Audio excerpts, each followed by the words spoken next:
Hello everyone, welcome to my channel. So we have given an expression 10 divided 1 by 2 times 4. So let's start with today's video solution.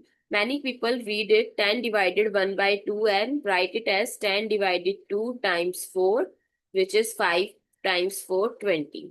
No, this is wrong. So what is given? 10 divided. If given 10 multiply 1 by 2, then it's 10 by 2, but it's 10 divided 1 by 2. So here you have to follow some rule.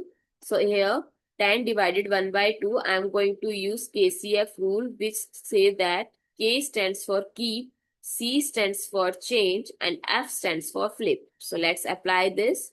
So keep the left hand, change the symbol, and flip the right hand digit.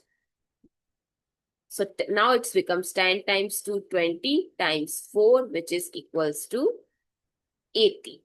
So the correct answer is 80, not 20. I hope it's clear and you find something new. So don't forget to share your feedback through like, share, comment, and subscribe to my channel. Thanks for watching. See you in the next video.